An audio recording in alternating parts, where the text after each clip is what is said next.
everyone, and welcome to the Food and Wine Festival here at Disney's California Adventure. I am so ready to review this food, and I brought in a wonderful guest with us today. I am very happy to be here. It is my pleasure. I'm Chuck, if you haven't seen me on any videos before, but I'm so happy to be here with this rock star. Excited to dive into a bunch of culinary delights. I know, there's a lot of good food. I got to taste some of it yesterday at the soft open, so you'll see some of that footage in here as well from the booths. They open sometimes a day early, and we got some of that booth footage yesterday, but today is the first official opening day of Food and Wine, and we have lots to try, so let's dig on in. We are in Hollywoodland right now, and we are trying two different things. You go ahead, you read it out. What are we starting with? Let's start with the torta. The chili relleno torta from Award Wieners in Hollywoodland. It's a chili relleno, refried beans, salsa roja, lettuce, cojita cheese, sour cream, and guacamole on a toasted Talara bread served with fries. And it looks like there's some sort of like garlic salt on the fries. I think they're just really salty. Oh, and I think it's some of this, maybe, yeah. the bread. Okay, all right, I like tortas. So, Award Wieners is known for their tortas during festival season. We had a great one during the holidays, and so I'm excited. It has just as much guacamole as it did last time, so this is going to be a big bite. Yeah, and this is going to be one of those that leaves a little... leaves its fingerprints in my mustache, if you know what I'm saying. This is Sip and Savor eligible. Oh, no, it's not, sorry. This is not Sip and Savor eligible, so you will have to pay for it separately. Cheers. Cheers. Absolutely worth the mess. That's a really good torta. Award Wieners has a history of great tortas. I genuinely can't remember a bad one. This ranks among them. If you like chili relleno, you are going to be happy with this. It's breaded, obviously. This breading, I wish it was crispy. That's my one complaint, I think, right? A little more toasty on the bread. A little more toasty. Like, not only the bread, you're right, the bread, but the actual breading on the chili relleno. Right. Because it's fully breaded. The cheese inside, there's a good amount of it, and it's very tasty. There's a lot of guacamole, which 95% of people like. I'm just the 5% that doesn't love guacamole, so I wish there was a little less. But great guacamole, but it's really good guacamole. it's tasty, but it's not anything super spectacular. But like I said, that chili relleno pepper and the cheese filling, very tasty. A great amount of cheese. I'm gonna try just the actual breaded chili relleno. Yeah, the chili relleno part was better than I anticipated. The rest was about what I anticipated. It's good. It's spicy. As spicy as the chili relleno. Ooh. Now, you've had other tortas here from Award Wieners. Did you just say a minute ago this was the best? It is not. It is not the best torta I've had from Award Wieners. I'm sorry, that was so spicy. I haven't had any from there, so... I really liked the one that Lauren and I had at Christmas. That I think is my favorite one. But it's not Christmas anymore, and we're talking about this one, and I really think that this was pretty good. I think this is a good portion for the price that you mentioned. Surely. My only complaint, truthfully, is this breading. Like, it's kind of soggy, but I'm okay with it because of the flavors, and that's not the star of the show. The flavor of the chili relleno is the star of the show, and the bread itself on top is nice. It is toasted, it's lightly toasted. I think it's overall solid. It's very shareable. We cut that in half and ate it, and we definitely won't finish this, not just because we're eating a lot of food today, but because I don't know if I could finish this, but I think these fries, we had to try the fries. It's more than I would eat in one sitting. I would want to share it. Yeah. The fries are classic Disney shoestring fries. If you watched my vlog last week, you'll know that I talked about the removal of film strip fries from Award Wieners and how tragically upset I am over it. So, it's just a regular shoestring fry now, but they're still tasty, like McDonald's shoestring fries, typically. I don't know, what do you think? Where are you at? I don't have a previous torta to compare it to. I mean, from here. Yeah. You've had other tortas tasted though. more authentic ones in the past. I'd be very comfortable with at least a 5. I am on a 5, actually. I look think at so that. as well. First one, we matched. High 5. High 5. I genuinely think that this is, again, user-friendly in the sense that if you're not used to chili relleno or you want to try it, and it's a little intimidating too because it's a giant spicy pepper, this is a great way to try it. Yeah. And it was tasty. It's a good size. All of those ingredients are fresh. They're not the most special or unique versions of the ingredients. Right. It's, mass-produced, universal, but we're ranking this in theme parks, or rating it in theme parks against theme park food, not against authentic Mexican tortas. A much better sandwich than I would expect from a hot dog stand. And that is a very good point. So here at WDWNT, we rank things out of 7. 7. Yeah, 7. So we are going with a 5 out of 7 for this torta. What are we ranking them on today? What is the emblem? I think we should rank it on like Chef Goofy, like Chef Goofy's, because it's food and wine. But I mean, I Chef was going to Mickey. say chipmunks. I mean, that Chef Goofy merch is cute, but that Chip and Dale merch is cute too. I don't know. Okay, all right, you're the guest today, so well, we're gonna do chipmunks. So Chip and Dale are featured on not only the pin but the Spirit jersey that I'm currently wearing, and they're my favorite. They're great, and so we're going to rank them out of chipmunks today. So this will be 5 out of 7 Chip and Dale's chipmunks. Hello from Soft Open Day here at DCA Food and Wine 2026. We are doing all the booths a day early, so that's really exciting. We are starting with Peppers Caliente, and we have 3 items that are brand new from that booth. First up, we're starting with our beverage. We have the Strawberry Guava Lemonade. It's simply lemonade, strawberry puree with guava syrup topped with vanilla cream and freeze-dried strawberries. That goes for $8.50. All 3 of these items that we are trying from Peppers Caliente are Sip and Savor eligible. That is yummy. That is yummy already. Definitely sweet because of the vanilla cream on top. So let me stir it. It's not pulpy at all. There's no real texture to it, which I'm a fan of. I don't like pulp in my beverage. The strawberries definitely there. The guava is coming through more. Excuse me. The guava is coming through a little bit more than I thought it would, so it's kind of just adding some depth to that flavor.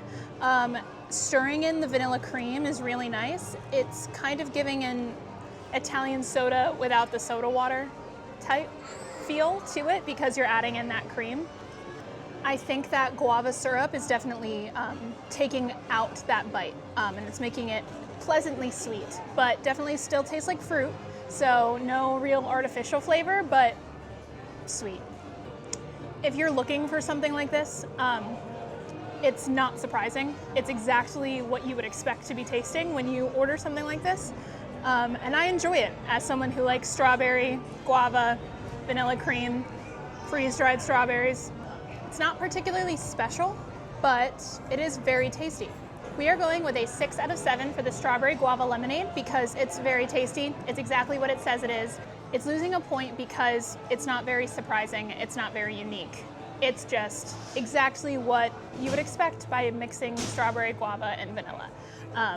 But a 6 out of 7 because it is very tasty and I will probably finish this whole thing. Okay, we are gonna get a little messy. We are moving on to food, and first up is the Tajín Habanero Seasoned Wings with Tajín Chili Lime Sauce. They go for $9.50, and like I said, Sip and Savor eligible. You get 3 wings with the Sip and Savor portion. I got 2 drumsticks and a flat, and I'm a flat girly, so we are going to try that. It looks like it has some dry rub seasoning as well as a sauce drizzled over the top. On that last bite, I got the Tajín. Okay, I think this one's gonna be pretty straightforward. If you like Tajín, you like that chili lime flavor, you like chicken wings, you're gonna like this. The chicken is moist, not too dry. Definitely, okay, let me say almost a little dry. It's right on that line between moist and dry. But the crispiness of the skin is saving that. Very tasty, good. It's a good chicken wing. There's a good amount of meat on it. The actual dry rub itself, I'm a fan of dry rub, like lemon pepper or salt and pepper are some of my favorite kind of wings. So I personally enjoy the dry rub. But if you are a sauced wing fan, there is enough of that sauce on there for you to be happy, I think. So that sauce, let me see if I can get just the sauce by itself. Whew. Okay, that sauce is definitely the main Tajín vehicle of flavor. Yeah, most of that Tajín flavor is coming from the Tajín chili lime sauce. So it is strong, and I think that's why they only drizzle it over the top, because you only need a little bit to go a long way. If I'm just having the actual dry rub section, it's very light. The seasoning on that part is very light. Most of that flavor is coming from the sauce. Overall, I think this is a solid wing choice. For the price, I think 3 wings that are a little bit special and are cooked well isn't that bad, especially if you're comparing it to other items on the food and wine list. I genuinely enjoyed these. I'm not like the biggest fan of wings. I need to eat wings every month. I would recommend them to a friend who really likes wings. So I think these am I more likely to come back and get this drink than I am to get these wings? Yeah, okay.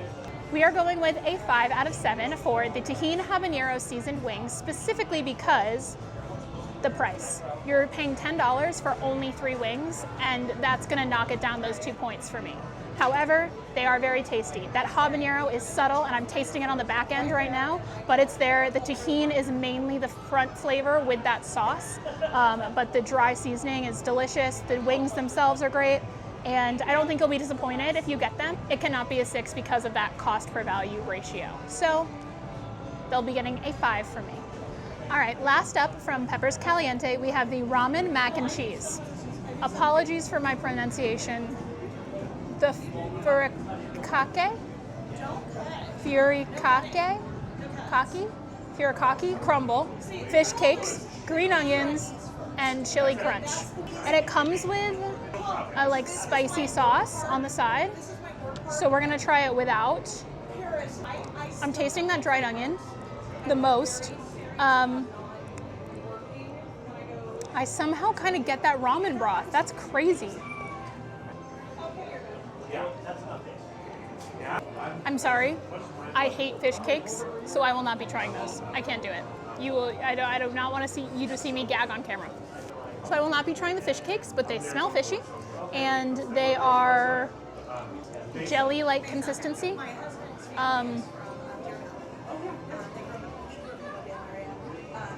They feel like a fish cake to me. So they're very thin though. They're thin fish cakes. So if you like one, they have 2 of them on there. All right, let's try this sauce. Oh, I think this is the crumble. Okay. All right, getting a little bit of this. Okay. All right, I think I've figured out the flavors. There's a lot of complex flavors in this guy. So the cheese sauce with just the crumble alone, that's the mac and cheese, it's kind of giving a slight undertone of miso. A few of us were just talking about it because there's a lot of people here trying this food today. And we were like trying to figure out what this flavor is, and I think it is miso that's underneath it. That's giving it a depth to that mac and cheese that's bringing in that ramen broth flavor. But what's really setting it over is this garlic chili oil crunchy combo that they have on the side. There's the tiniest bit of spice from that chili oil, but I would never say it's spicy. But there is a little bit of spice, but it's a choose your own adventure. You can pick the amount that you put on here. This is a very complex dish in flavor, but I'd say it's well balanced. And I'm giving them points for creativity because I think they're executing it correctly. They're taking mac and cheese and giving it all of this Asian flavors and really doing a good job of it, I would say. So I think they get a point for creativity and uniqueness for sure. I'm trying to decide because personal preference, I don't love this, in all honesty, for me. But I know that it's good. I just don't know if I would come back and get it. But these flavors are not, like I said with the fish cake, these aren't typically my flavor go-to. But I am tasting ramen, which is what they went for.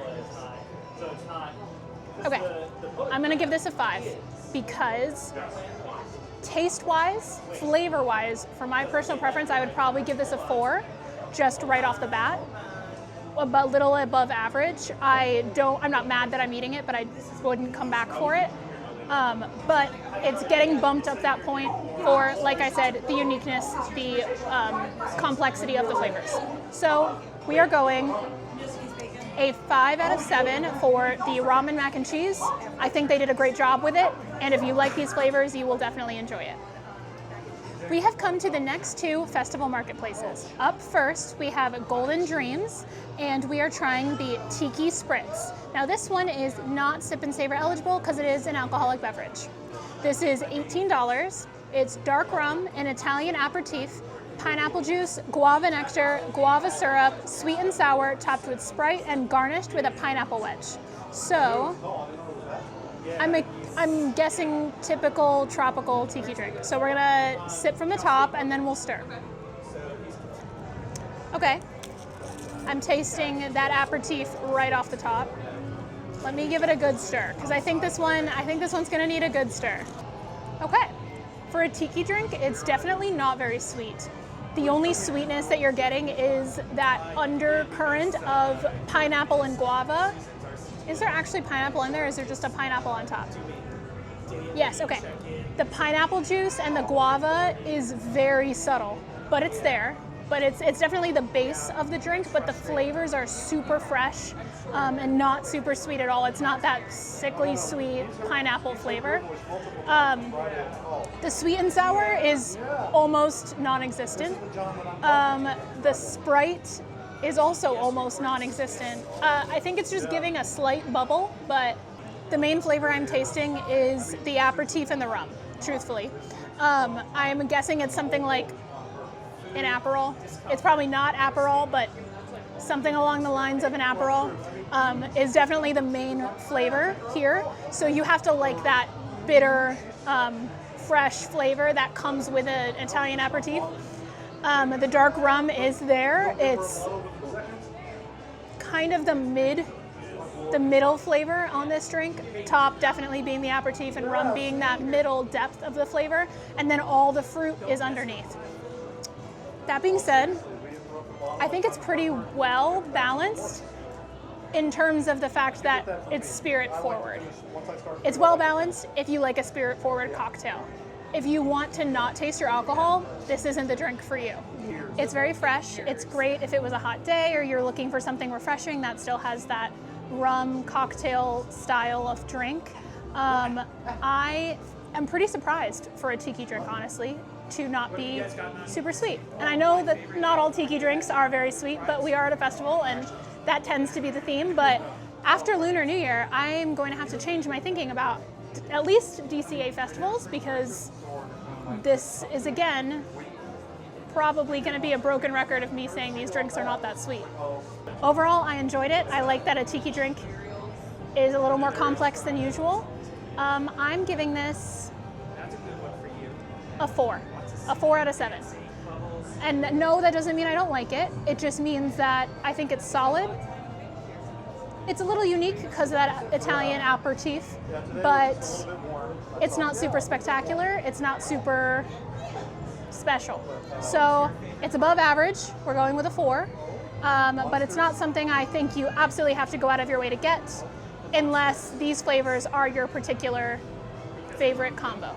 Next up, we have 2 items from the LA Style Festival Marketplace. First, this is the item I was most excited for when I got the menu. When I saw what we were drinking and eating today, this is what I was most excited for. It is the brand new Cherry Cola Cold Brew. It is $7.75. It's Joffrey's Coffee, 70th anniversary blend, so that's fun. It's oat milk and vanilla cream, cherry syrup topped with a cherry cola cold foam and a maraschino cherry. I don't see the cherry, but it's probably just in there. I love cherry Coke. Specifically, I mix cherry Coke with Diet Coke here at the parks when you have the fountains. That's my little hack. Because too much cherry Coke is not it, and I like Diet Coke better. But as a cold brew lover, I'm hopeful There was somebody else over here who had it before me and they gave it high praise, so I'm optimistic. That is so good. That is so good. Okay. All right, we have to give it the straw test. It's so good. It's genuinely so good. Okay, let's talk about it. I actually haven't had the 70th anniversary cold brew yet. It's very nice. It's probably like a medium roast. It's very good. The cold brew isn't too bitter. The cherry syrup and the cold foam adding to that does make it slightly on the sweet side, but I would never say this is a super sweet coffee. It's definitely sweeter than your average cold brew though, but that's kind of what you can expect from a cherry cola cold brew. The cola flavor is probably the weakest.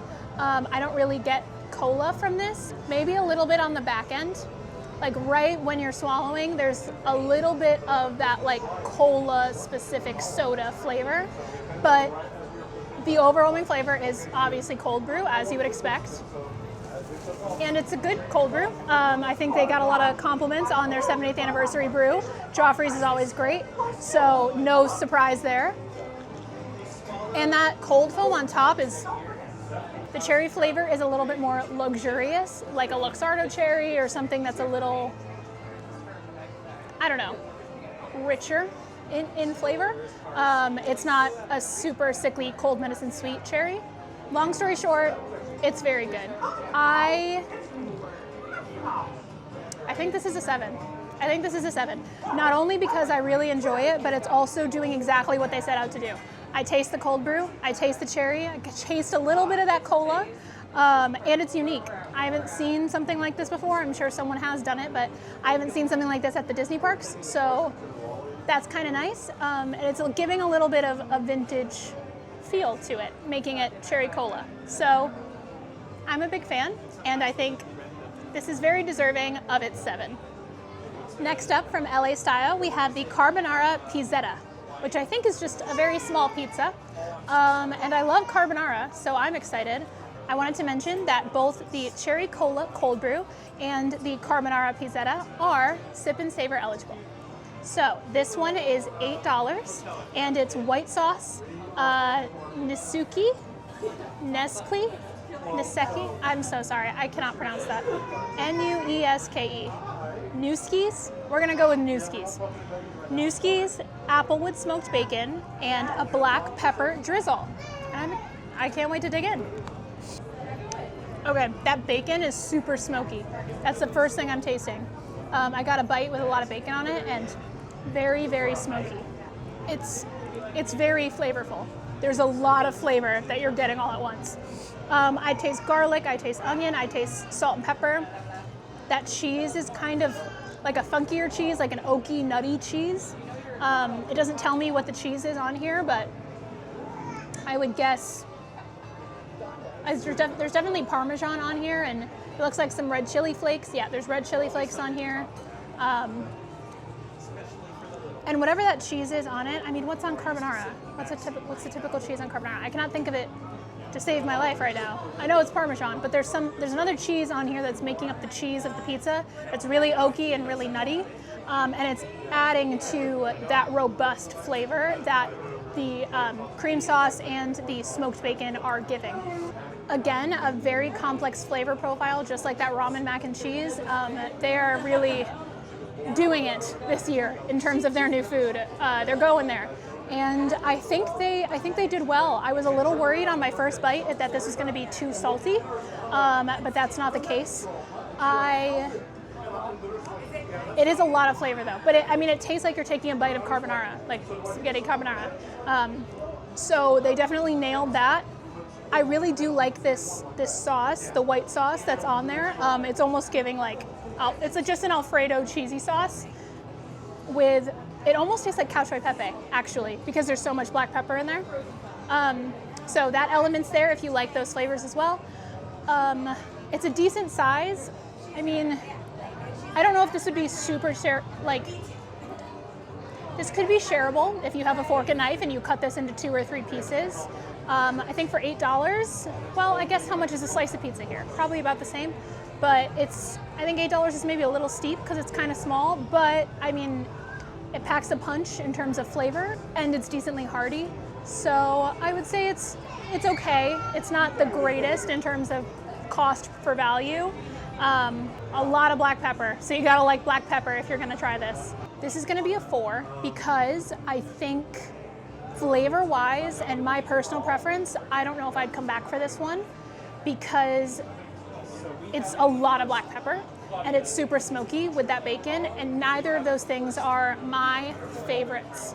That being said, if you love carbonara, if you love cacio e pepe, and you like pizza, I think this is gonna be right up your alley. Just prepare for how strong that black pepper flavor is. It's losing a point for value. It's losing a point for how intense that smoky flavor is. And it's losing a point because it's not my favorite. Better than average, but it's still gonna be a 4 out of 7 for me. We have moved on to California Craft Brews Festival Marketplace to try the Chicharrón Nachos, which comes in like a salad cup. We tried something around Halloween, I think, when Eric was here, and it was a salad in a cup like this. And that's the last time I tried a build your own thing situation in a cup like this, but there's a lot going on. This goes for $9 and it is sip and savor eligible. It's chorizo, cheese sauce, tomatoes, and salsa verde on top of chicharrones. Or chicharrones. Apologize for my pronunciation. They said to shake it up, but I really don't want to do that because I don't love tomatoes. And there's a ton of tomatoes on the top. So I'm just gonna kind of scoot the tomatoes outside of the way a little bit. I'll still get a few, obviously, to try it, but I'm not the biggest fan of tomatoes. So we're just gonna dig right in though, because we got a whole little bite right here. Ooh, that's spicy. If you are spice sensitive, that is definitely gonna be too much for you. And unfortunately, because it's a whole congealed conglomerate at this point, because they say to shake it so all the flavors mix together, but I've had this for a little while to shoot it and get B-roll and stuff like that, so it has all pretty much mixed. I can't tell you what the spicy thing is, whether it's the salsa verde or the actual chicharrón itself or this chorizo on top. All I know is that it's quite spicy. It's a very good flavor profile though. I'm gonna try to get the meat and cheese by itself. It's a really nice cheese sauce. It's definitely not like a Velveeta or a nacho cheese sauce. It's really fresh. Sorry, it is so spicy. I think it's the meat. I think it is the chorizo that's really spicy. I got the water because I knew I would need it. I just had a feeling. I'm not great at spice, but I'm definitely not a weakling at spice either. I would solidly put this at like a 6 out of 10 on the spice scale. Like, it is definitely spicy. I still feel that burning on my tongue, even after I drank the water, even after I swallowed it. I'm starting to sweat just a little bit, so it's definitely pretty spicy. So if you like that kind of, I would say this is a Mexican flavor profile. If you like that Mexican spice, you will enjoy this. The salsa verde is all the way at the bottom, so I don't know if I'll be able to try just that. I can't, I'm sorry, I can't. But it's not supposed to be tried alone anyway. The cast member literally said, mix it up. So I am enjoying all the flavors together. It definitely does not have any like cheapness to that taste. There's no cheap cheese, there's no cheap meat, as you would hope, but I'm just happy to give that note. The flavors do taste really fresh. They mix well together. You get a decent portion. You could technically share this. I don't know if you would want to, or you would just kind of need to just dig in with a fork and share it with friends and family. My note is, which is what I expected, the chicharrones are getting quite soggy because they're sitting in all of the topping. As you would expect, that's not really the fault of Disney or anything like that. It's kind of just, you put something crispy like a chip or a chicharrón in sauce, it's gonna get soggy after a minute. and I've probably had this for maybe 15 minutes, and they're already pretty soggy. So you would have to eat this quite fast after you get it. So that's a note to say about this. I'd say this is a solid 5. I'd say this is a solid 5 out of 7. If you love this kind of thing, you will love this. Like, if you love these ingredients, if you love chicharrones, if this is right up your alley, I do not think you'll be disappointed. If you are spice averse in any way, or if you are sensitive to spice, this is gonna be too much for you. I'm gonna tell you that right now. Is it the hottest thing I've ever had? No, but especially on a Disney scale, it's pretty hot. We have made our way to Mercado de Antojos. I apologize for pronunciation again, but I believe that is what this festival marketplace is called, and we are having the Torta Ahogada. The Torta Ahogada. I apologize. That is my best guess. This will be $9.25, and it is sip and savor eligible. It is braised pork carnitas and frijoles, charros, with pickled onions and salsa. Ooh, spicy. Okay. I genuinely don't know how to eat this because they gave me a fork, but it's a sandwich. It's like a, all right, we're just gonna get messy.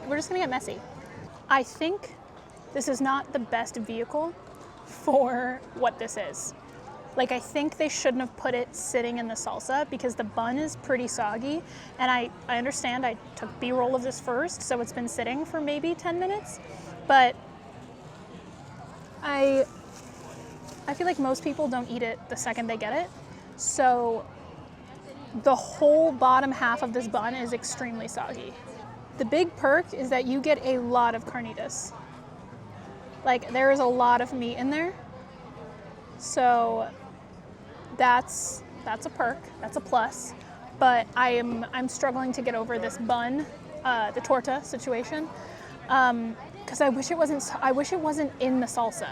I think if they had not put it in a bed of salsa, and I understand why, because, no, actually I don't understand why. I was gonna say if you wanted to, because I'm a condiment person, I'm sure you've known that if you've watched a few of these. I love the sauces, but my complaint is how much sauce there is underneath. I wish it came on a plate by itself with a sauce ramekin, because then you could drizzle it on the top, or you could dip it, and your bread wouldn't get soggy, because I'm really struggling to get over the sogginess of the bread.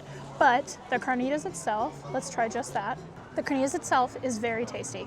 I'm a big fan. There's a lot of it, and that's a big plus for the price. I love the pickled onions. Disney does a great pickled onion, and the flavor profile is good. The carnitas itself is really moist. It's cooked well, definitely not dry.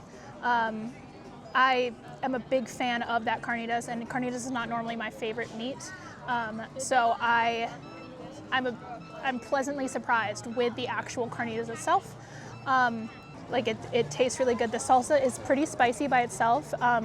It definitely is calmed down by the cream that's on top and the bread.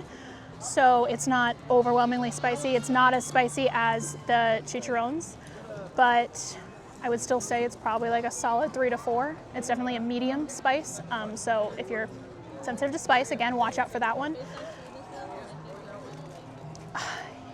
I'm really struggling on the rating because there's a lot of great elements about this, but that soggy presentation just really takes it down for me.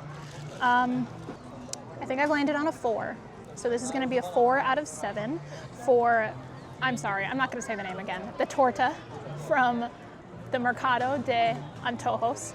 Yeah, the torta is gonna be a 4 out of 7 because I would have given this a higher rating if it was on a plate.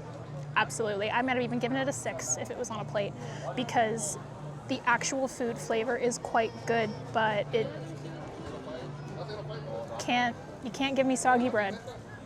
Sorry. So, better than average because it's still tasty if you eat it right away, but I will not be coming back for this until they change the plate. So the last festival marketplace we will be visiting is Uncork, California, to try the new Mimosa Flight. Now, this Mimosa Flight is $22.50. It is obviously not sip and savor eligible. It comes with 3 different flavors of mimosa: the mango melon mimosa, the strawberry punch mimosa, and the blue raspberry pineapple mimosa. Now, each of those individually will be $21.50 for an entire glass. So I think this is a pretty good bet to get all three different ones. And you can try them all. They're all new this year. So the first one we're trying is the Mango Melon Mimosa, which is sparkling wine, mango puree, and rock melon syrup. And it is yellow. This one's yellow. Ooh. Ooh, I like that. First of all, I just want to say off the bat, all of these look like they're a good ratio of sparkling wine to juice. They don't look super juice heavy, but they also don't look like they just have a drop of juice in them. So they all look well balanced. So we'll see when we taste them, but this one is very well balanced. I have just a little bit of that mango flavor and just a little bit of the rock melon. I honestly think the rock melon is a stronger flavor.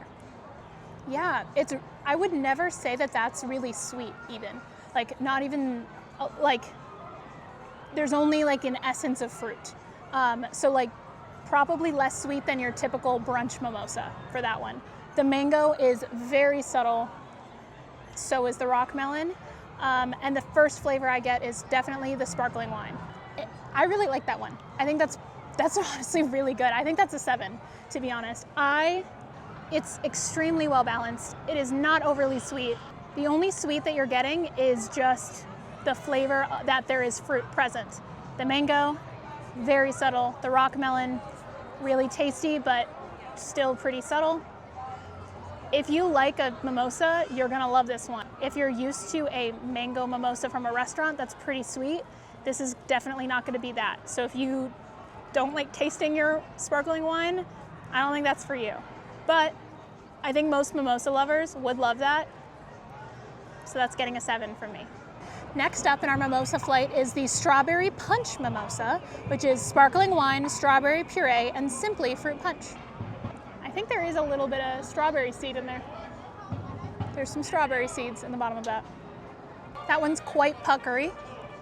I would hedge a guess that this sparkling wine is different than the first one. It doesn't say, but this one is a little bit more bitter and like almost like more fermented. Like it tastes more fermented. So I would say it's probably a different kind of wine.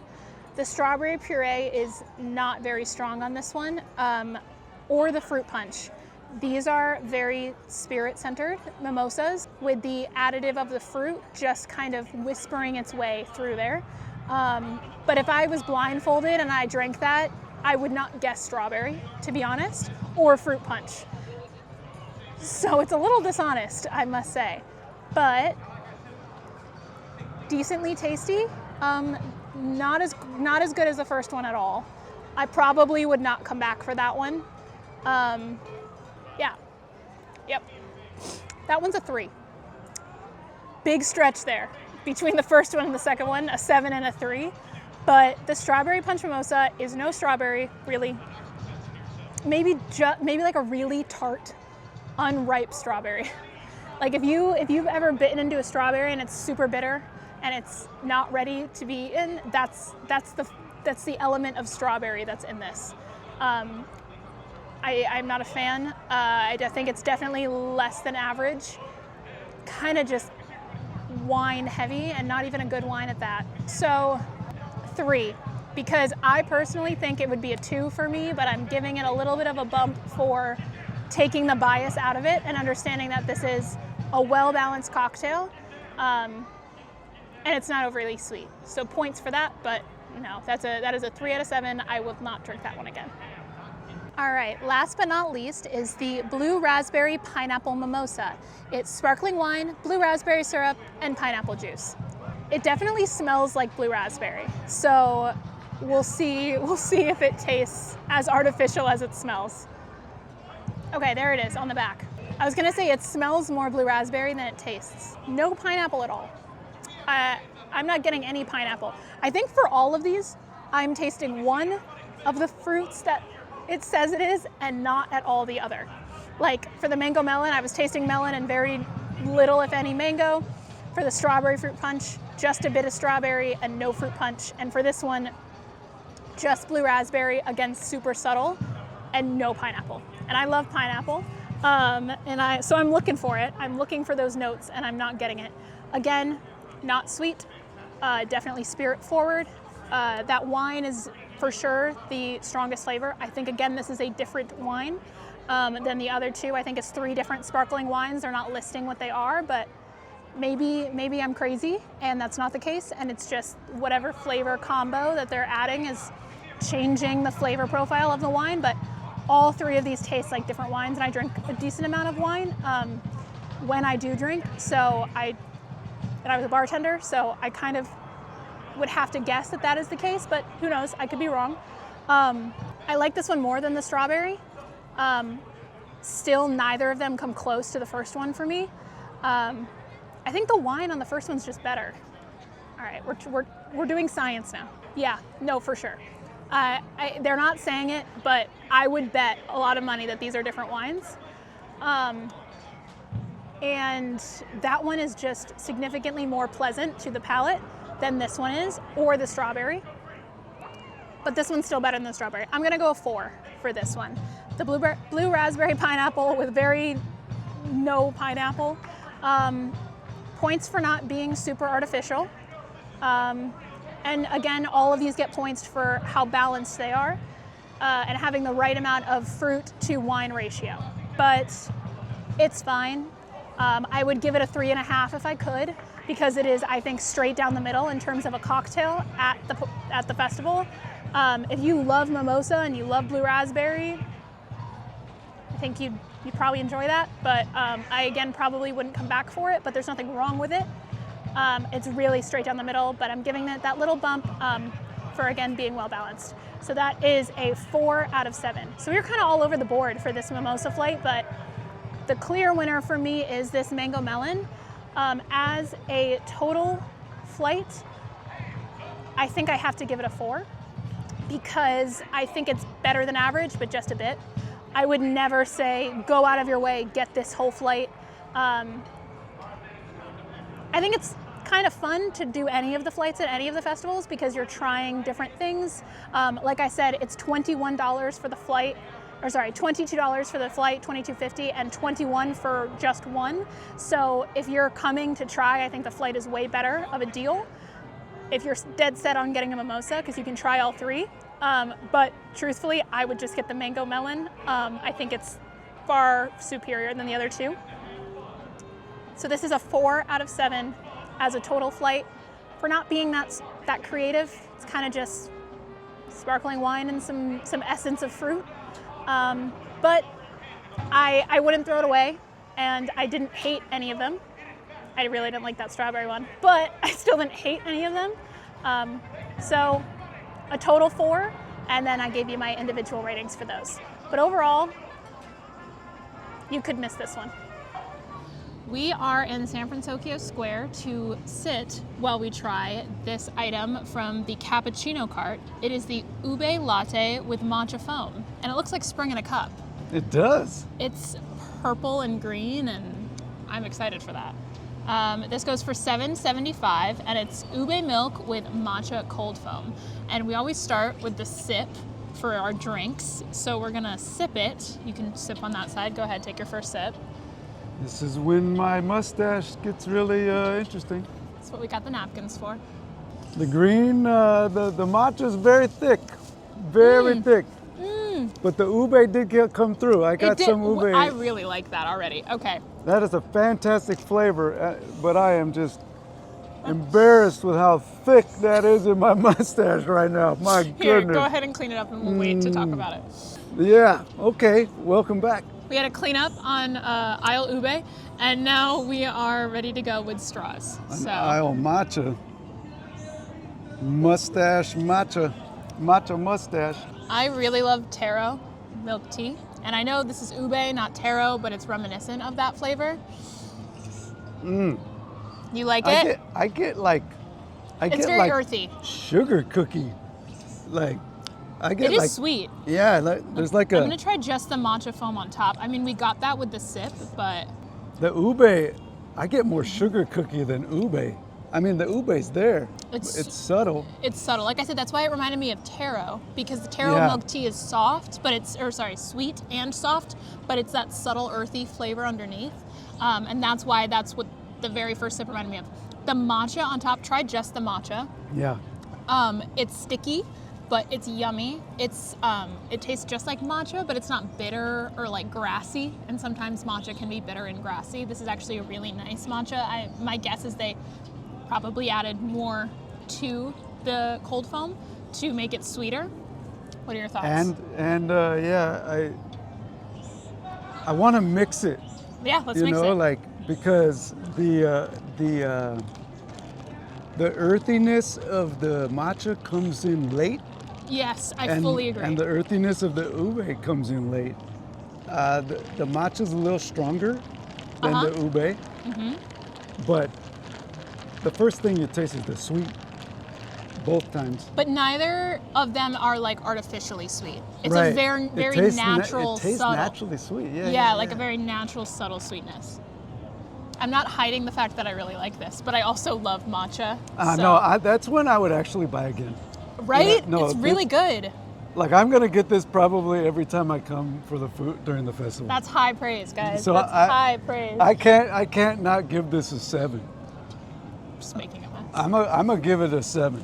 You're not the only one. I'm glad I'm not the only one making a mess. Yeah. No, we're just. It's a little very messy drink. if you're trying to do it like piecemeal share like it, that. and you're trying to share it because it comes with a lid with a hole that you can just drink it like normal. But I would recommend stirring it because stirring it really elevated it, especially because it wasn't too earthy, not too sweet. And the matcha foam is a little bit thicker and a little bit stickier than other foams.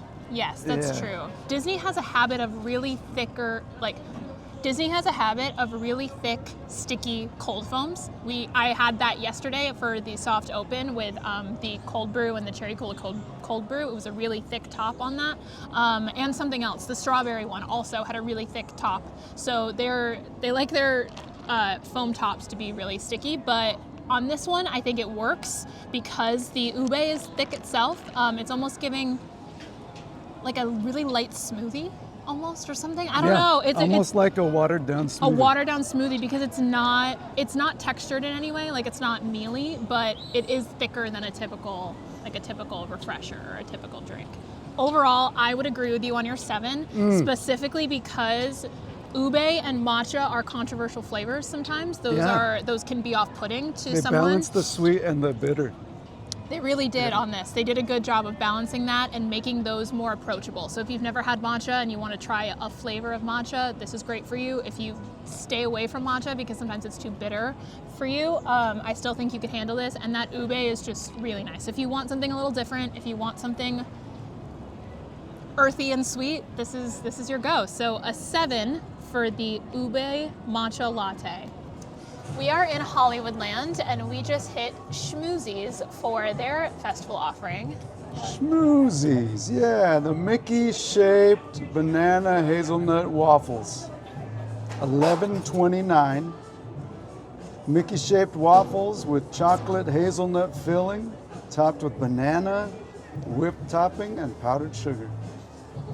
I'm not the biggest fan of banana, usually, like fake flavor. I like real bananas, but I'm hopeful, optimistic. We each can take a Mickey waffle and dig on it. I'm gonna try, I feel like we should try it in stages. We should try the Mickey waffle by itself with the filling. We should try it with the banana and then add some syrup. What do you think? Well, I've had a Mickey waffle with hazelnut? the hazelnut filling in it before. I haven't had is the banana whipped topping. All right, you go in. I don't know if I've had a hazelnut Mickey waffle. This is where you come for me in the comments and say, actually, Eden, you tried that in Halloween, and I just don't remember. But they were purple in Halloween, I swear, so I don't remember. Okay, so I got hazelnut. That tastes like a solid Mickey waffle with Nutella in it. Even though it's not Nutella, it's hazelnut whipped topping. I wonder if they intend these to be eaten like by hand or if it's intended to be fork and knife. Because we had to walk down to the hot dog place for a fork and knife. Yeah, those are happy, yummy noises. If you like fake banana taste, Oh, okay. then you will love this banana whip topping. All right. But if you don't like fake banana taste, you may AKA not. me. So let's see. All right, I just went for it. Oh, she's making a face. Oh man. If you like fake banana taste, That's exactly what that is. I'd give this a 5. But if you don't, I'd give this a 2. I don't know if it's a 2. I think 2 is harsh. I agree Well, that if because you it is like, strong. it's strong. It is a strong flavor. But to be fair, it's on the side. Yeah. I don't know why you'd buy these waffles if you didn't like banana, because, I mean, well, so here's the thing, right? They put it on the side, and you can get around it. So if you're like really craving a hazelnut-filled Mickey waffle, You can get it perfect. you can get it. Yeah. And it comes with syrup, and you can just put it on there, and you can get just a little bit of banana on the edge, and you can try it, and then just eat the hazelnut Mickey waffle, because the hazelnut Mickey waffle is great. Yeah, the description says it's on top, but it's not on top, it's on the side. And I appreciate that. Yeah. And so that's why it's not a 2. That's why it's not a Fair. 2. Because you can have a little choose your own adventure and figure out if you want banana. You can choose how much banana you want. I really didn't like that. Let me try just the banana. With the caveat, then I'd give it a 3 or a 4. Why is it better by itself? Try it just by itself. It's not that it's better by itself. It's that you're coming over to the right side of people who like the fake banana taste. That's what it is. All right, This is I'm a so gateway. sorry. It's a gateway to liking Is the that your fake. ear? I think this is Sure, mine. go ahead. I'm gonna try this Gotta because try it again. I am confused because that was way less banana-y than the first time Maybe I tried it's just better the second time. I'm landing on a 4 because it's better than the middle. It's better than average. Okay, all right. I'm going to resend my original extreme reaction. Go on. To be fair, it is stronger with the hazelnut Nutella because for some reason the chocolate banana, like hazelnut chocolate banana, like amplifies the banana They flavor. definitely play off each other. So by itself, the whipped topping genuinely isn't that bad. It's not in your face, slap you with banana. It's much more subtle. It's still fake banana. You can't get around the fact that it's still But fake it's banana. the best fake banana I've ever tasted. It's the best fake, totally fake banana taste I've ever tasted. I could agree with that. I could be some like swayed to agree with that. Overall, I'm gonna agree with you. It is a 4. I think 4. this is a solid 4 because it is better than average with the banana and without. I would eat just these Mickey waffles with syrup and have a great time. And I love a waffle. I love a Mickey waffle. Them by themselves are like a solid 5.5, 6. We don't do halves here, so a solid 6 for me. And then adding the banana for what it's supposed to be, because it's supposed to be banana hazelnut. It is a little fake, and so it's a 4. I think that's solid, right? All right. Solid. 4 out of 7. All right, next up in Hollywoodland, we have Studio Catering Co. / Hollywood Lounge Chicken and Waffle Mole. Now, if you order it from Studio Catering Co., it is Sip and Savor eligible. It is $7.99, and it's a waffle taco shell filled with chicken and spicy mole sauce, white rice, pepitas, and sesame seeds. I noticed all those seeds on top, so I'm intrigued. I feel like it's gonna be like Looks good. a sweet, spicy, savory combo. It smells good. It does. Both like the waffle smell and the mole smell. I know. I'm intrigued. All right. I never would have thought of these together. Me you go either. first. You go first. Okay. We both took big bites. That's why it takes so long to chew. Sorry. The shell has Mickeys in it. Does it? Yeah, look. Oh, it does. It has a row of Mickey heads on it. The waffle shell on the outside has Mickeys on We'll it. try to get a picture of that if we didn't already. I think we did, but like here. It's Mickey. Look, It's little Mickeys. that is very tasty mole. The mole is good. I will give it that. There's something that's just off-putting to me about the mixture of rice and mole and waffle cone. Look, I was afraid of that too. That clash was exactly what I was worried about. And it's not as bad as I worried.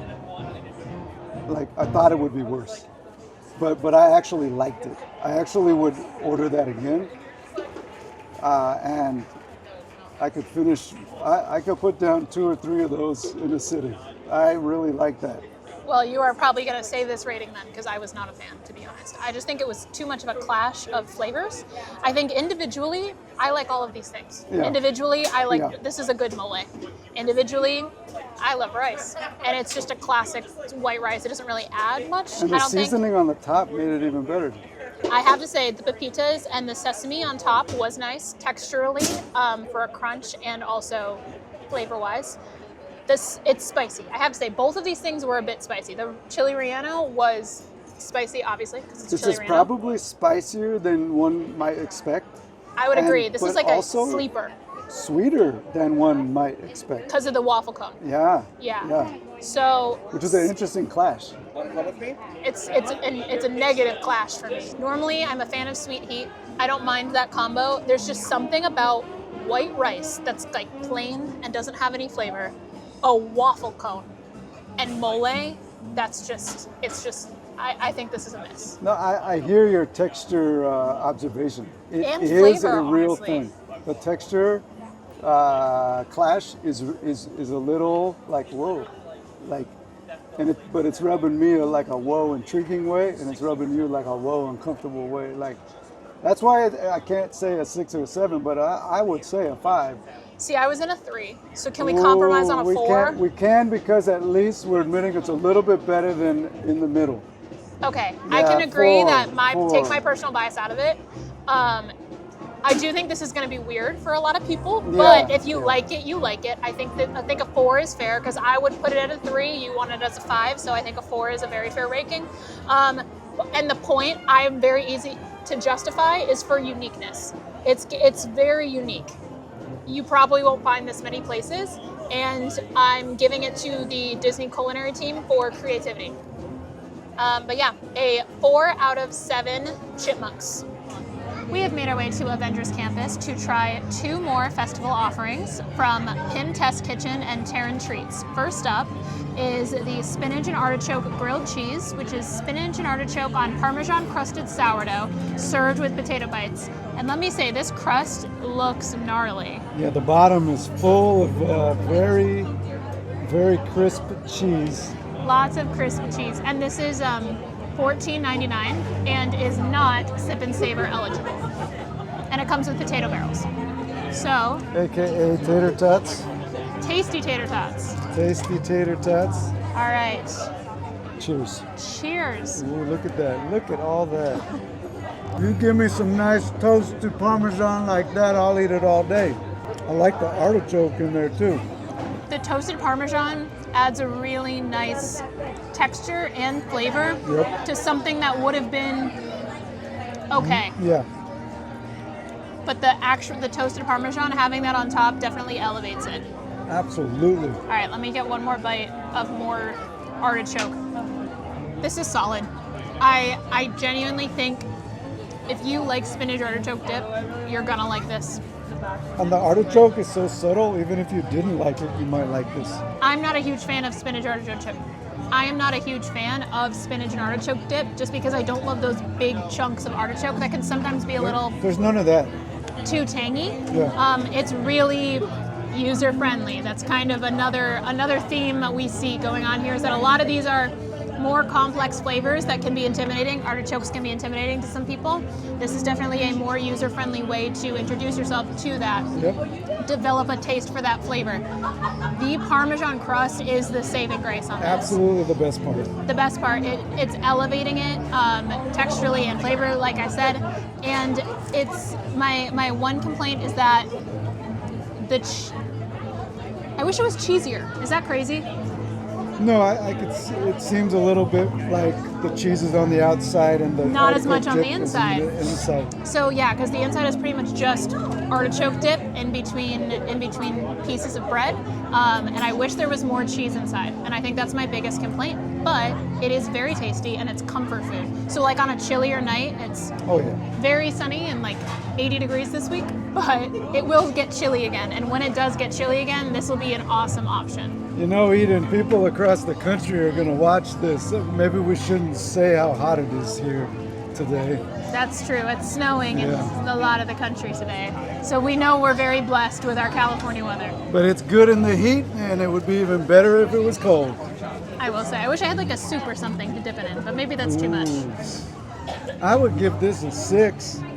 I think a 6 is right on the money. Solid 6. It's not perfect, but it's dang good. It is dang good. I would come back for it, and I don't even like Parmesan, or sorry, I would come back for this, even though I'm not the biggest fan of spinach artichoke. I would share it. It's definitely shareable. It comes cut in half, so that's really nice. It's a great snack, because DCA is a great snacking park to not have one big full meal, but have smaller bites throughout. And if you share this with somebody, I think it's an amazing portion. I don't know if I could eat a whole sandwich of it, to be honest, though, because that's a lot of spinach artichoke dip.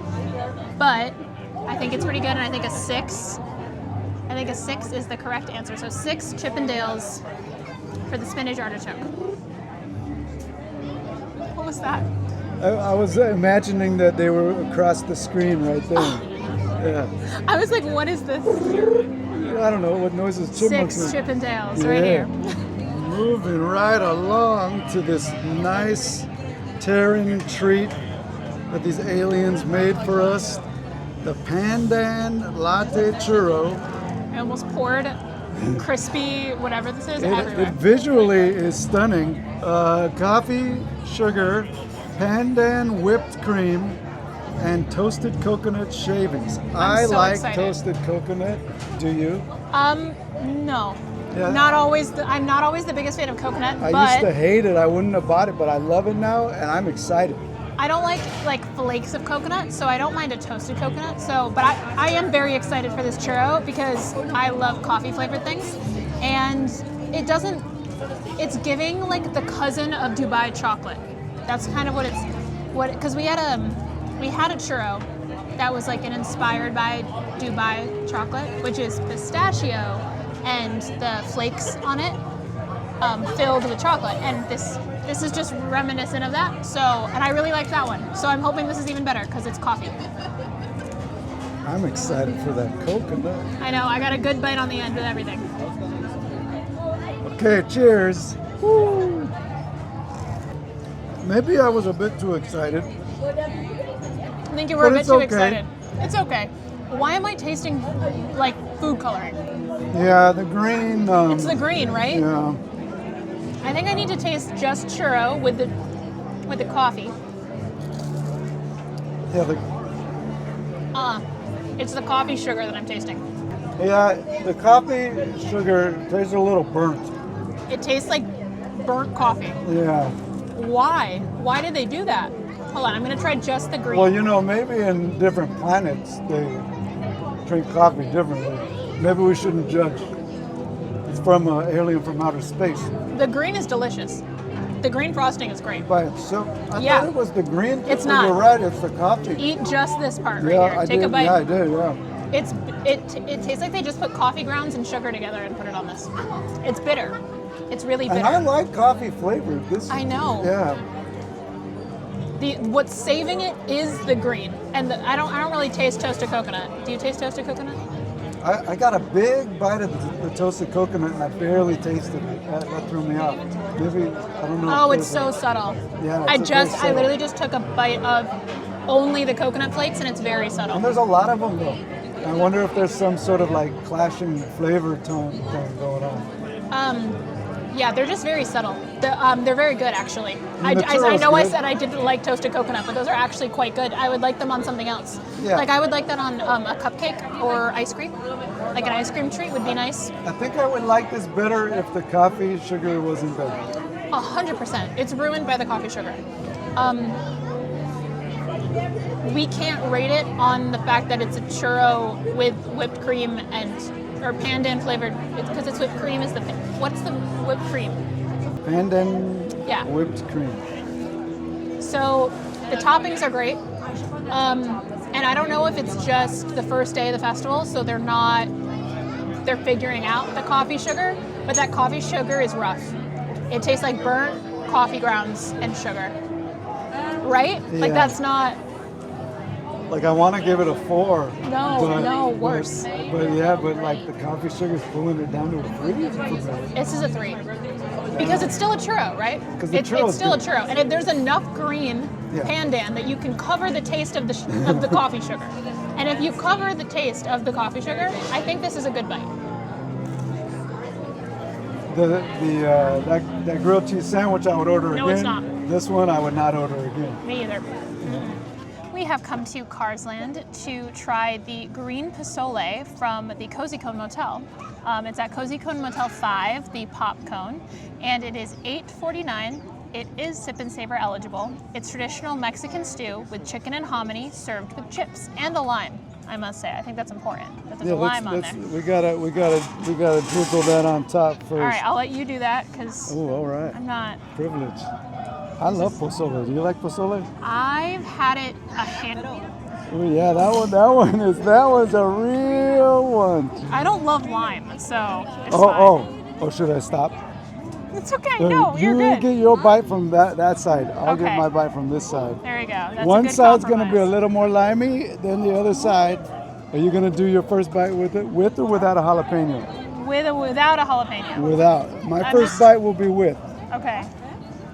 Oh, those. You gotta get the hominy. You gotta get the chicken. There's big pieces of chicken in there. I do like pozole. I just don't have it a lot, so I'm not like an expert in pozole. There's a big piece of chicken. Okay, here we go. I like that I see cabbage, radish, the jalapeno, the hominy, the chicken. I'm gonna talk while you're chewing. I don't want to say anything until you eat it, because you're the pozole expert. Well, no, not an expert by any means, but I do like it. Okay. That met every expectation I hoped for. That met every expectation I hoped for. I don't think I've ever had green pozole before. I've had red pozole before, but this was refreshing. This exceeded every expectation I hoped it would have. I really like it. It's so good. Like, it's a really hot day today. Well, not really hot, but a decently hot day for March. But this, and so it's soup. It's like hot soup, but I still want to eat this whole thing, which we can't because we have a lot going on, but this might be the best thing I've had today. I've never thought of the word refreshing again. With pozole. It is refreshing. But it's oddly refreshing. It might be like all the cabbage and the lime. Yeah. Like, I'm all right. Even so I'm the doing jalapeno was like. I'm getting it with the chip this time. Nice. You know, we're trying to pace ourselves. I might finish this whole thing. This is really good. I know what I would say, but I want to know what you would say. I'll give it a 7. Okay, same. 7. That is a unanimous 7 for this one. Yeah, 7. Because one, making great pozole is not easy. Yeah, it's not easy. You could do a lot wrong, and they did everything they need to here with this. It's a lot of flavor, but it's really well married. Everything's so fresh. Everything's fresh. All the ingredients. The chicken is the right texture and the right taste, and the hominy isn't too squishy, but it's not too hard. And all of the veggies are super fresh. 7. 7. This is a solid 7. Like I said, that this green broth is exactly what you would want from a green chile broth or a green salsa broth. Like he said, we have crunchy cabbage, we have crunchy radish. The chicken is moist. It's not too dry. It's not too stringy. And there's no spice if you don't eat a jalapeno. I wouldn't say there's no spice. Okay, there's low spice. Low spice. This is low spice. And with the chips, it's just an additional bonus. You can eat it with or without them. This is so good. This is genuinely one of the best pozoles. I don't eat a lot of pozole. But this is genuinely one of the best I've eaten. And I know that's probably not saying much coming from someone who's inexperienced in this, but it's really good. I like it. All right. 7 out of 7. 7 out of 7 Chippendales for the pozole from Carsland. Hey Chuck, do you know what sounds like a great idea right now? Hey, what sounds like a great idea, Eden? If I tell the people about Sip and Savor. Ooh, tell the people. Go on now. So, if you've never been to a DCA food and wine festival or any festival, they have these things called Sip and Savor. They used to have little coupons around it, but basically they are a pass that allows you to potentially sometimes get items from the booths and other festival included marketplaces at a discount. And what happens is you buy a Sip and Savor pass. It is good for the length of the festival. You can choose either 8 items like this one or 4 items. And they have a single price, and then you can use this in place of a payment for included items. We have mentioned throughout the video some items that are included in Sip and Savor and some items that are not. You'll notice that all of these items have different prices. None of them are the same exact price. Some are more expensive, some are less expensive. So a good tip is to get a Sip and Savor and use it for more expensive items, and then you can save some money that way. I did the math one year. You'll save a couple bucks if you get all the cheap stuff, and you'll save a couple more bucks if you get all the expensive stuff. You save either way. You do. So for a 4 entitlement Sip and Savor, which is 4 items, it's $34 including tax. The 8 entitlement Sip and Savor is $64 including tax. And then Magic Key holders may purchase the 8 entitlement Sip and Savor at a discount of about $5. So it's $59 including tax. You just scan it at the festival booths or the restaurants. You type in the code that's on the back, and they ring you up for your items. So it's in place of your payment, and you save some money that way. Is this the first time they've done it with the 2 sizes, the 8 and the 4? No, they did it last year as well. Oh yeah. Yeah, they did it last year as well, the 2 sizes. But it is newer. They have it. They didn't used to do it that way, and they also used to be actual physical coupons that they had to collect, that you would rip off, like little pull tabs. But yeah, that's how Sip and Savor works at the festivals. We have made our way to San Francisco Square to try 4 items from this land. And I'm optimistic about the ones we're trying. What are we starting with? I think I'm most excited for the one we're ending with. Oh, okay. But the first one we're starting with is the Pandan Milk Tea. What is Pandan? Is that a Guardians of the Galaxy thing? No. Pandan is a tropical plant from Southeast Asia with long, fragrant green leaves and extensively used in cooking for its unique vanilla nutty flavor. That helps me actually enjoy that churro better. It was great. It tasted like Pandan. Just understanding what Pandan. I liked that whipped cream on the churro a lot because I knew Pandan was this like vanilla nutty thing, but I never knew what exactly it was. But I'd had enough items that were called Pandan and knew what they tasted like, so I enjoyed that whipped cream on the churro. So I'm looking forward to this because this is kind of like the churro in a drink without the coffee. Yeah, because it's got the toasted. Well, I'll read it while you take your first sip. Okay. It's oat milk and toasted coconut with brown sugar tapioca spheres topped with coconut cold foam. I heard you gasp at the first sip. Was that a good gasp or was that a bad gasp? I gasped because I broke the rule. Oh, what's the rule? We sip before we slurp. I'm sorry if I distracted you to break the rule. Should I sip before I slurp? Yes, you should. Let me take the straw out. This is the most chaotic review we've done. I'm so sorry. We'll give you a pass. Yeah. You'll give me a pass. Yeah, me and the audience. Thanks, guys. I really appreciate that. I am interested to see what you think. I love boba, so I'm sure I've said that in these reviews. I love boba, and I'm so excited to get to the boba. I love the smell of that coconut as soon as I went to sip it. This one's way more coconutty than the churro. Should I do one of these now? Yeah, go ahead. That's sweet. It's very sweet. Now that I've been introduced to Pandan, I like it here more than I like it on the churro. I fully agree. It's better in the drink. Did you read the description of this, by the way? I did. You did? Did I miss it? Yeah, that's when you gasped. Yeah. I was so overtaken by my mistake. Well, we absolve you of that guilt you felt. Thank you. Oat milk Yeah, so Toasted brown coconut. sugar spheres is what they call it. It's not boba in Disney Brown speak. sugar tapioca spheres. It's brown sugar tapioca spheres, and they always make a drink sweeter. And this is definitely sweet. This is the sweetest drink I've had all festival, for sure. Yesterday at the booths and today, this is by far the sweetest. Absolutely. But I don't know how to say what I'm going to try to say. In a sugar way, not in an artificial way. Yeah. Does that make sense? That was probably gibberish.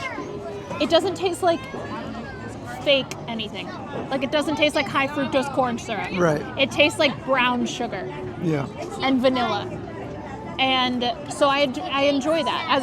I don't mind sweet drinks. If you don't like sweet drinks, this is probably not for you. But I don't mind it. I don't think I could drink the whole thing, to be fair. I think it'd be too sweet if I drank the whole thing. Is that where you are? Yeah, even if I just ate a steak or something, I still couldn't finish that much sweet. It's pretty sweet. But it is, I would thoroughly enjoy half to 2/3, but if I drank the whole thing, I'd have a stomachache.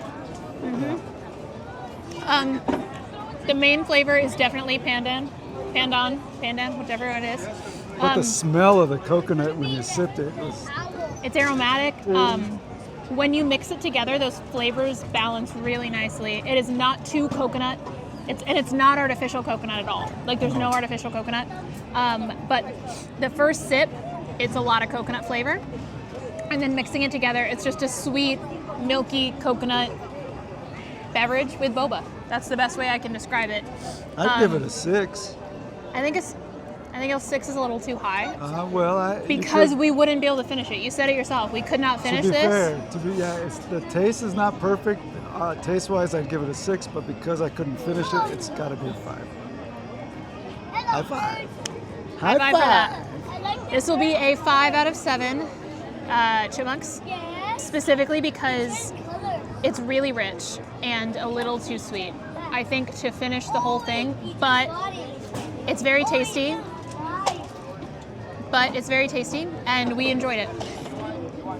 So I don't think we mentioned that the Pandan Milk Tea and the Bulgogi Bowl are both from Lucky Fortune, and they are both Sip and Savor eligible.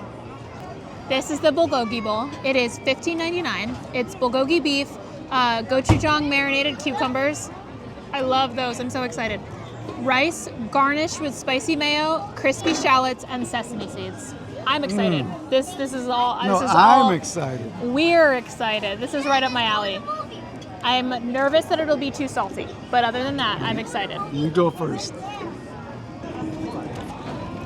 I need to taste just the meat. It's a little spicy, I must say.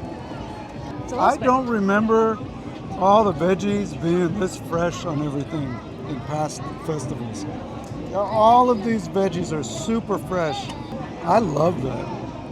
The veggies are very fresh. The rice is nice. The cucumber is delicious. The kick is the perfect amount of kick in the heat. Yeah, this is a really well-balanced dish, I would say, with all the flavors. I'm sorry, I'm like trying to I need another bite to decide if I think it's too salty or not. I'm verging on this being too salty, but we'll see.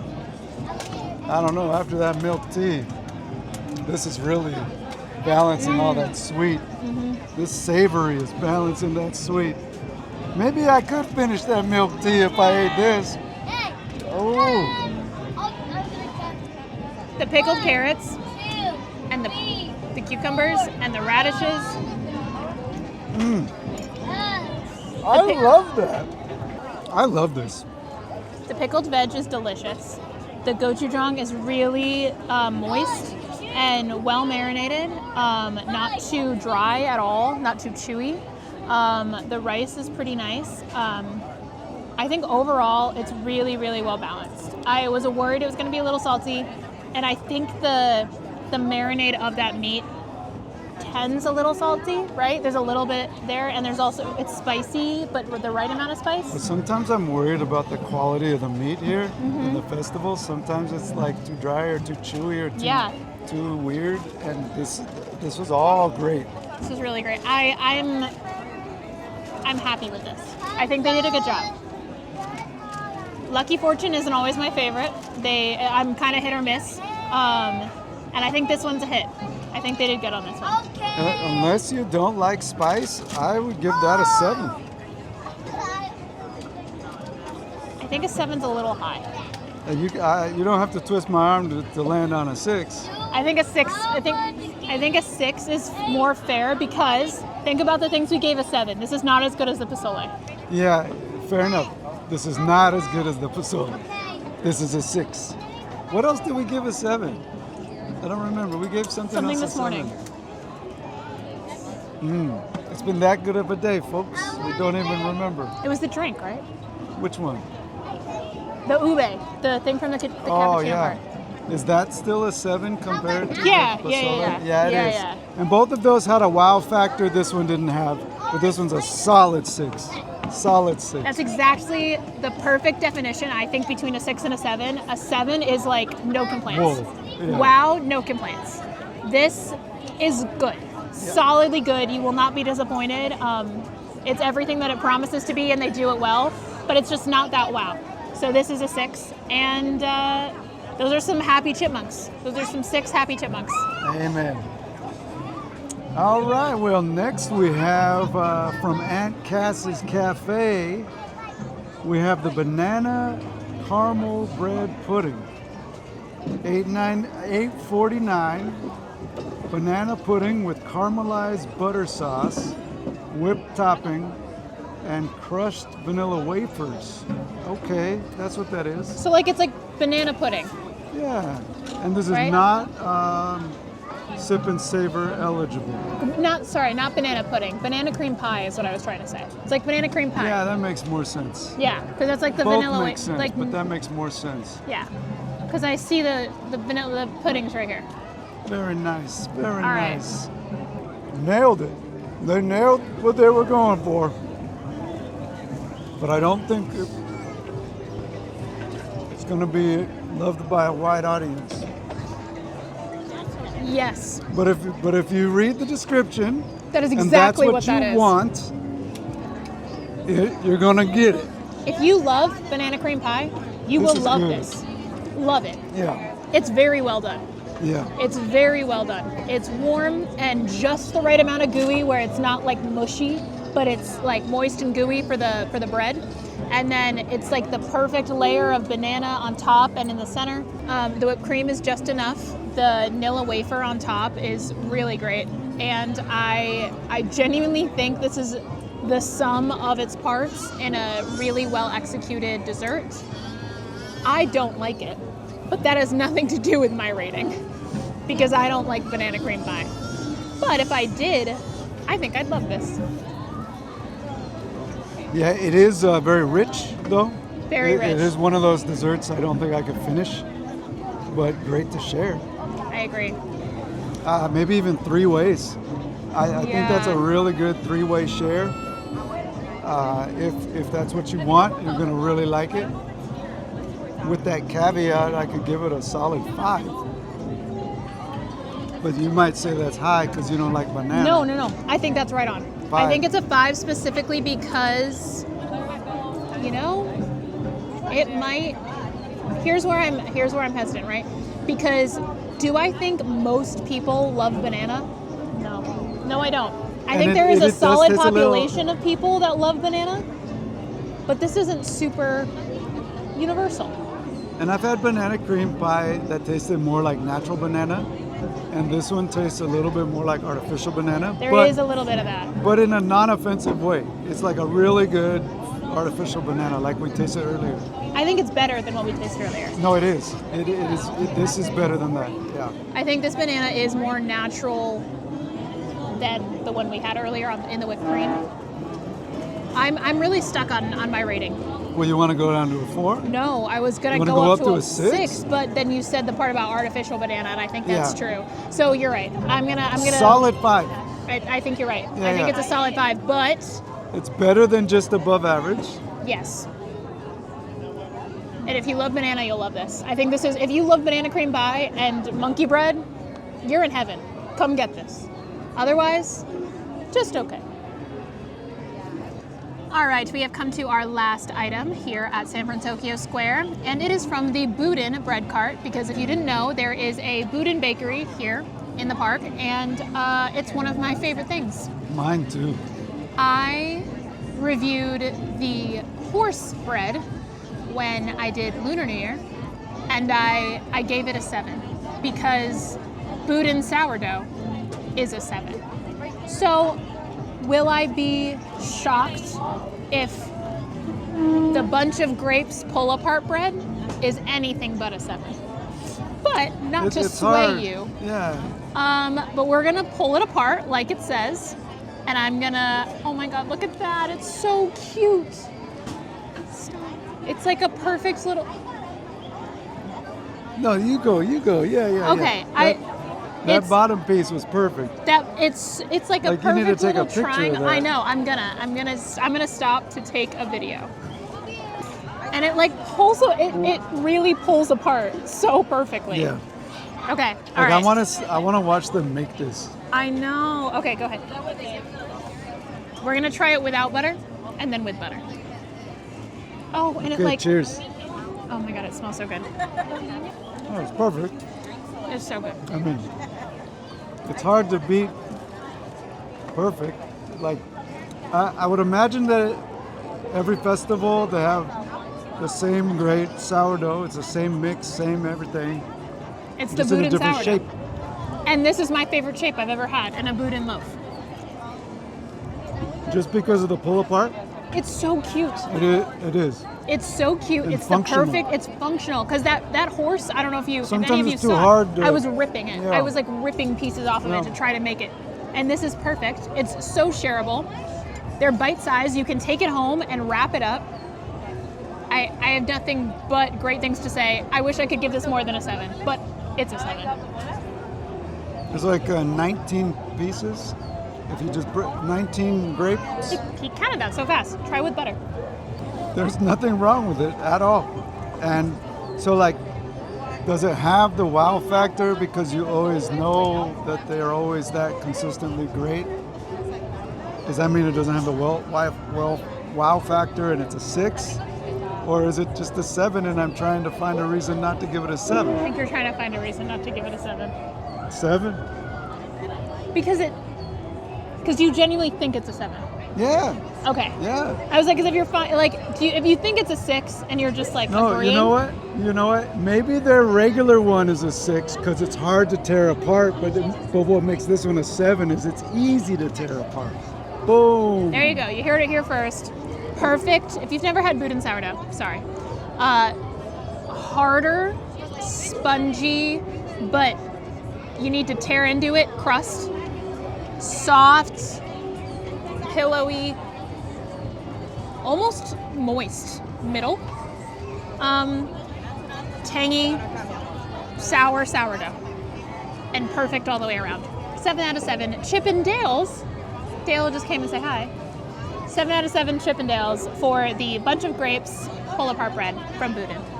The sun has set and we are at Paradise Gardens to try 2 different items from 2 different places. We have Boardwalk Pizza and Pasta. We have the chicken spinach artichoke dip pizza for $9.49. This is not Sip and Savor eligible. Another spinach and artichoke dip. Spinach and artichoke dip. Are we assuming it's the same that was in that great Parmesan grilled cheese sandwich? I am Probably. assuming it's not. Let me. Oh, I'm gonna do something I'm gonna crazy. go out on a limb and assume it's the same. You know, this exceeded my expectations. I've had pizza there before, but gave up on it a few years ago because I just didn't love it. But this exceeded every expectation I had. I was a little worried that it was cold, but that's on us. That's not on them. But then the aftertaste of all the artichoke and everything else, I was like, oh, I could love this cold. Like, it's not totally cold, but I could love it hot. I could love it cold. What do you think? So here's the thing. I find that Boardwalk does really good at their seasonal pizzas. Like their specialty pizzas for festivals and for holidays are 10 times better than their regular pizza. Like I like their boardwalk pizza is not awful. Like their cheese and their pepperoni is not. There's nothing wrong with it. It's not bad. It's just not great. It's theme park pizza. It's a decent theme park pizza, but it's not great theme park pizza. But their seasonal pizzas, I think, step it up. I think they always step it up. This one, even though I'm not a huge artichoke fan, I said that when we tried the grilled cheese. It's still subtle enough that it's pretty good, and the chicken is really nice. It's well cooked on there. I like the sun-dried tomatoes. I like everything that's going on. Did I read the description of this? I think you did. We could do it again just in case. Herb roasted, I say herb like I'm British. Herb roasted chicken with creamy spinach artichoke cheese sauce. That's all there.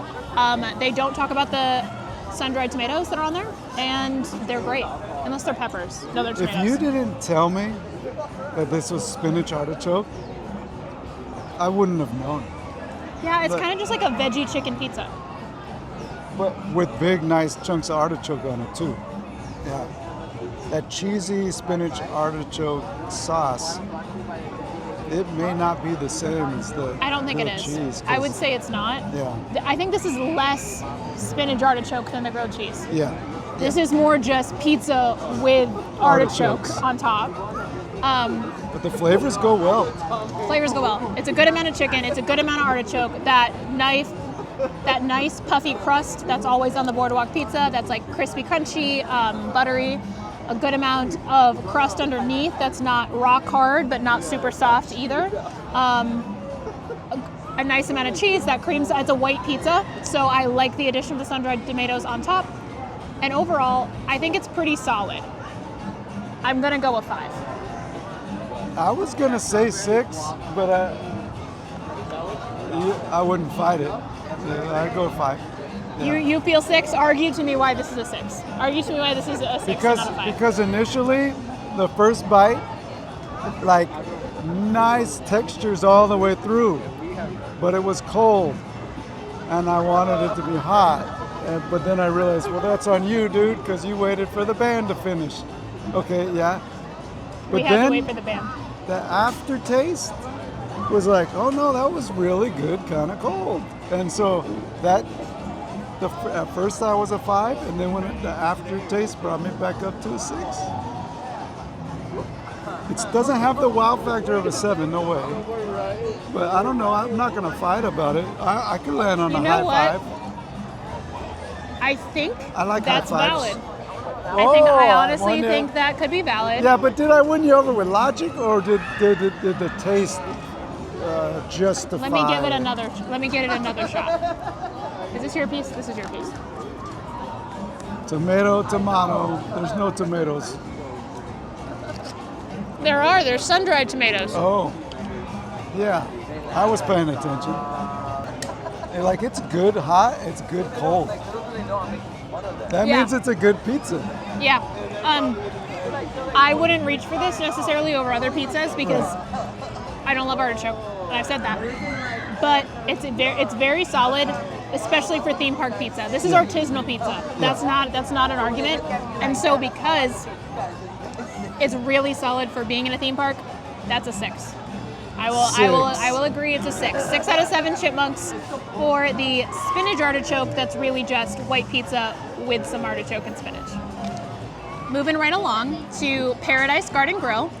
There are 2 ways you can get this. This is the pork Chile Verde Chalupa, and you can get it in the full plate, which has beans and other salsa and accoutrements on it, and that's like the full size. But the sip and savor eligible size is this little guy right here.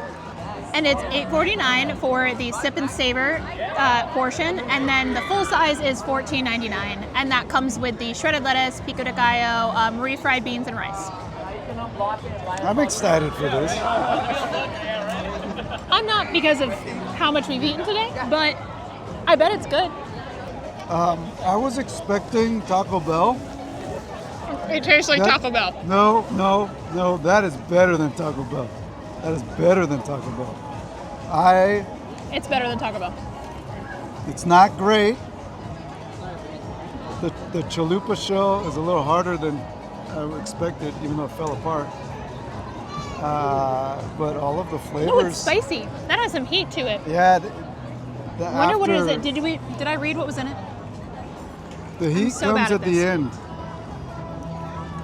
So, this pork chile verde chalupa is filled with pork and salsa verde, shredded lettuce, pico de gallo with queso fresco. I tasted all of that. The salsa verde is spicy. It is definitely heat. If you're heat sensitive, warning, heat warning. I don't look ridiculous with salsa all in my beard, do I?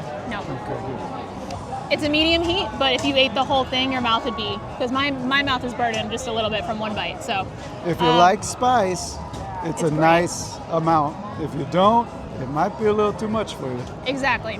I like that you get like a whole portion with the sip and savor. It's still just a smallish chalupa, so that's not great for $8, but $9, whatever I said that was. How many come with the full dish? 2. With all the sides? 2 with rice and That beans. would be a meal. That would be a That'd meal. A full meal. 2 with rice and beans is a full meal. This is kind of, this is not shareable, really. No, it's definitely not shareable. Falls apart. It definitely falls apart. I don't know, the tomato and lettuce are fresh, but they're like taco shop tomato and lettuce. There's nothing special about them. The meat they're fresh. They're fresh, yes. But so is taco shop tomato and lettuce. The salsa is, I think, where this shines. The flavor in it and the actual meat itself is quite good. Yeah. But it's kind of like an upgrade, like you said, an upgraded Taco Bell. Yeah. So where does that sit? Well, I wouldn't put Taco Bell above a 3, but this is well above a 3. I would say 6 if it didn't fall apart. So you're thinking 5? 5. A 5? My only thing is the size. I'm trying to think, is the size worth the price? That's where my hesitancy. Like, is this special enough that you're gonna like, or is it just better than average? If I compare this to how expensive like a bean and cheese burrito at El Pollo Loco is, that's as much, and this is better. Okay, it's a 5. Yeah. The meat is good. The meat's good. I was trying to figure out about cost efficiency, but the meat itself is I had that good example from El Pollo Loco. Well, got her. No, you. I'm kidding. The chalupa shell itself did get quite soggy, so eat it quickly. But it's crispy, crunchy, hearty, like a typical chalupa shell. It's really tasty, but to be honest, I don't know if it would have stayed together even if we ate it right away. I think it was immediately the bottom just... Which is what we're subtracting the points for. So, 5 out of 7 for this guy. Spicy, fresh, a good chalupa, if that's what you're feeling at a theme park. Okay, welcome to the Smoke Jumpers Grill. Aiden, before we dive into this lovely looking slider, I just gotta say, as we reminisce and get a little nostalgic in the evening here, it's great that you got to be on one of the last episodes of News Tonight. Yes. You're gonna miss that show. That's cool that you slipped in there right at the end. It was definitely a privilege and an honor to do that. It was so much fun, and everybody there is phenomenal. And you did too. You were on the last one. I wish I was on the last one. What are you talking about? You were Dreamfinder on the last episode. Dreamfinder was on the last episode of News Tonight? You're telling me Dreamfinder was on that episode? I'm going to have to go watch. After we eat this slider, I'm going to go watch that. Yes, we're not going to press pause right now. Let's deal with the slider first. Then I got to go see that. I got to go see Dreamfinder? Okay, wait a minute. What is this? So, what kind of slider is this? This is the pizza slider from Smoke Jumpers Grill for $8.99. How do you put a pizza in a slider? We'll find out. It's sip and savor eligible. It's a slider beef patty with mozzarella cheese, fried pepperoni, bell peppers and onions, sautéed mushrooms and marinara sauce, served on a brioche bun, tarnished with pepperoncinis. They fit all that in this little thing? Garnished with pepperoncinis. Tomato. I think both can work.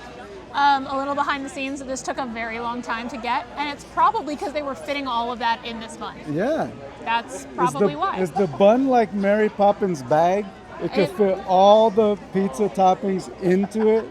It must be. Into this tiny little slider. There's a lot on here. It's very messy. I'm just gonna go in. I was expecting much worse, to be honest. Go ahead, what's your feedback? So on my first bite, it tasted like a meatball sub. That's the first thing I got, was meatball subs, because it's like the hamburger and the tomatoes. That kind of tastes like marinara sauce. It is marinara sauce, so marinara. And then the cheese and a little bit of the peppers. It just tasted like a fancy meatball sub, but not a good one. Not a bad one. Not a bad one, but not a great decent one. Listen, I take grinders very seriously. This is not a good grinder. It is not a good grinder. And the meat is chewy. The burger is very dry. That's like a very overcooked burger. I love burgers. You're not wrong. You're not wrong. That is a very overcooked burger. The toppings are fine, but nothing is special. Like, hold on, let me see if I can. I could not taste this mushroom. You know what? You just summarized the whole thing. This is fine, but not special. The mushroom is okay. These peppers. Fine, but not special. This might be the blandest burger with so many things on it that I've ever had. Yeah, like, that's it's so bland. Because there's a lot in there. There's so many flavors in there, and they were like, okay, this is a lot of things. We're gonna make them all really subtle, so it doesn't overwhelm people.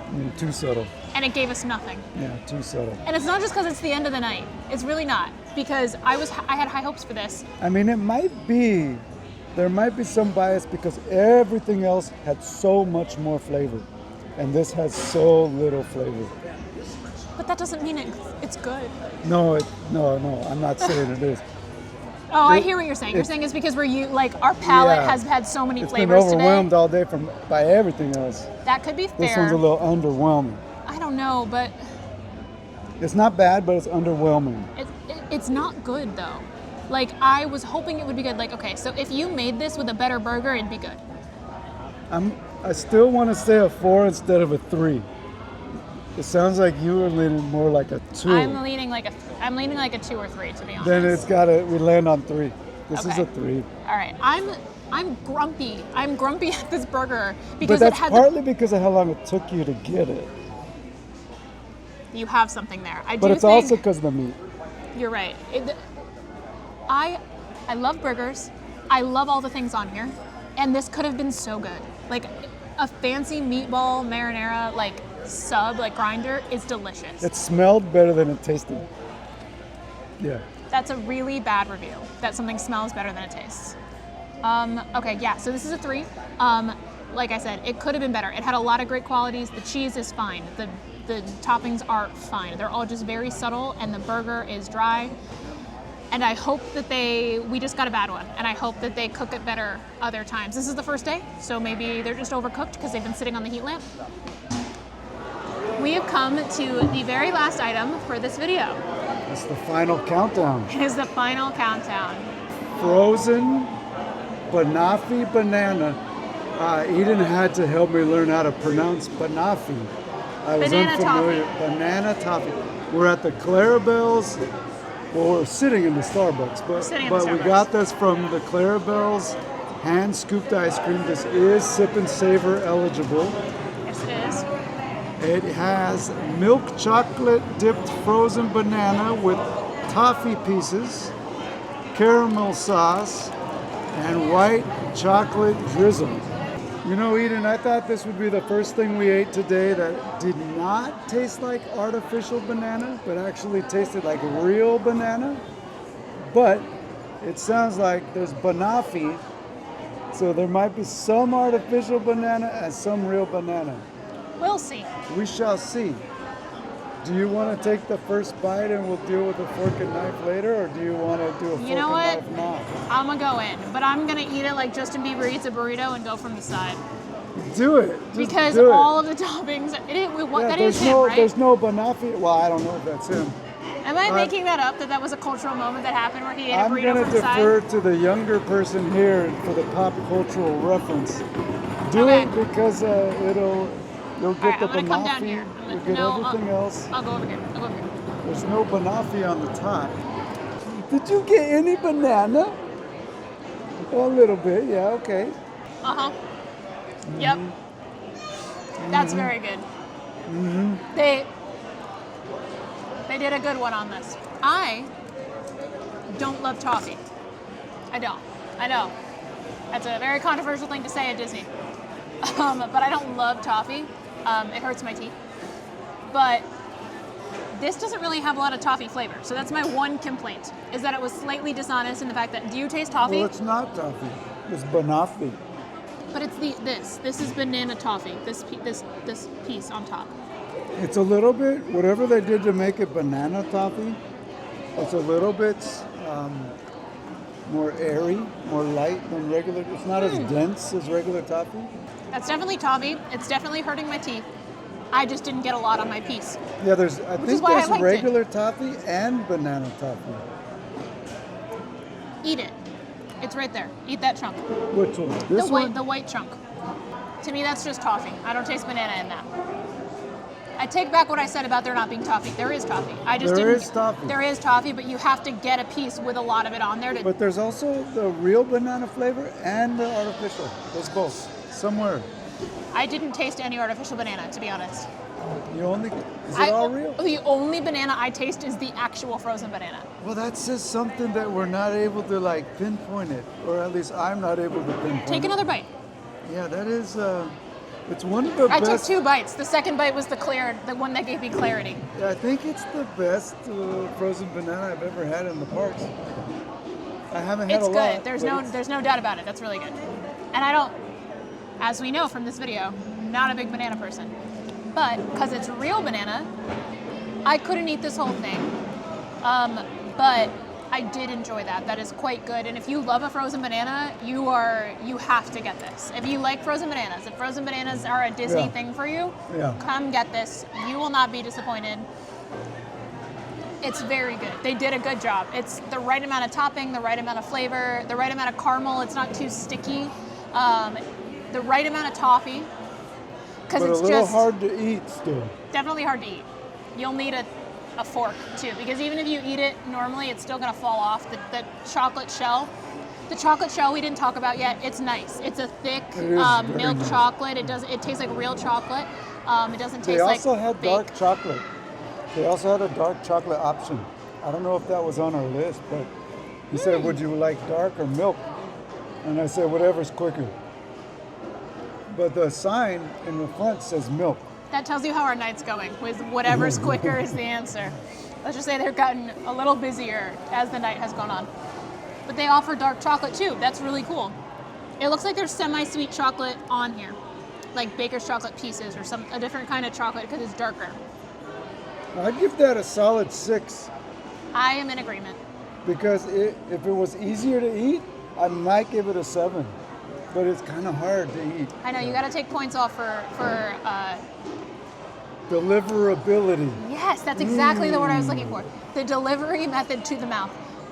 But as I have nothing else to say other than I fully agree. This is really solid, and good job, Clarabelle's. 6 out of 7 chipmunks for this one.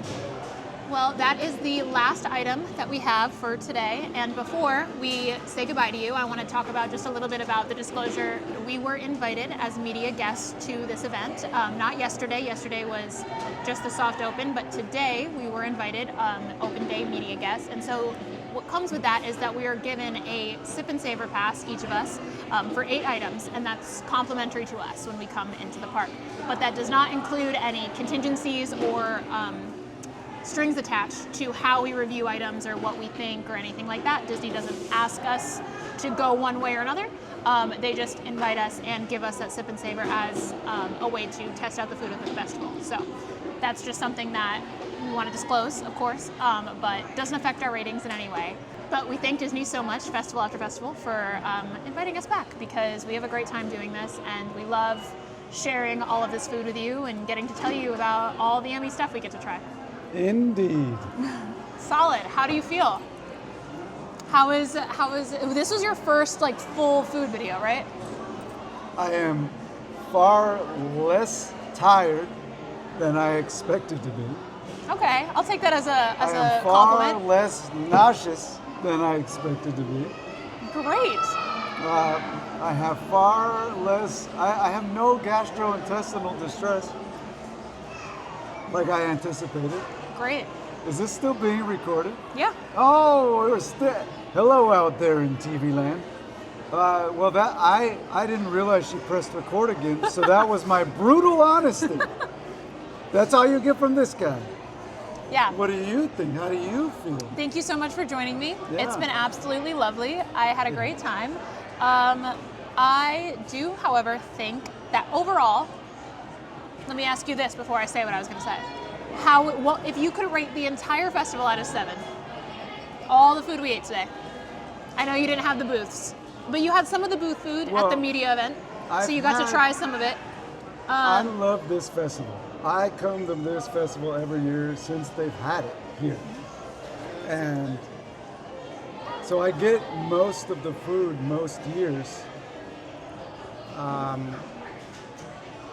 felt like previous festivals felt bigger. I don't know if that was I think that's true. the I think number there's of less items booths this year. or the arch that's missing, or I haven't really looked at all the entertainment. I don't know, it felt a little bit smaller, but I think this is some of the best food I've ever had. The 7s that we had really stuck out. I still want some more of that pozole. I definitely have a bit of a disadvantage coming right off of Lunar. Yeah. That was like a month ago. Yeah. And Lunar New Year might be one of the best DCA festivals. Lunar New Year 2026 might be one of the best DCA festivals I've ever eaten at. And I missed out on that one. I know. I know. It was really good. Like, every drink was so good. So many great food options. So this one, after Lunar, I do think Lunar is better. But there were a lot of solid choices on this one, and I think there's a lot of things also that are returning, that are favorites, that are really good. We're only doing the new food today. And so those also factor into coming and seeing the festival. But I think there were some really great options for this festival, for people coming out and trying. I want to know what everyone thinks about all this food now. Absolutely. I'm sure there's a recency bias for us both. You with your comparison to the most recent festival, me to the pozole that I still am craving and want to go get another bowl of right now. Especially because it's like a little chillier, it's dark. Yeah. It'd be so good. That was the best thing I ate today, I think. I look forward to coming back for that specifically. I want to give that a 7+. My favorite item is something I ate yesterday, and I didn't even give it a 7. You know that's crazy. And I didn't give it a 7 because I know not everybody else would think it was the best, because it was probably a little too sweet for other people. But that strawberry guava lemonade was phenomenal. I drank the whole thing. I'm gonna have to come back and try that. You also didn't have me yesterday I know. to talk you up, because you know. I gave some. There was some good stuff yesterday at the booths. Okay. Yeah. So that was my favorite item. Was that drink? Food item was the pozole. Or I really like those wings. The Tajín wings were pretty good. That's sticking out to me. So one thing that we got to try at the media event that you got to try yesterday was that ramen mac. Ramen macaroni and cheese. It sounds a little odd. Like, it sounds like it wouldn't work.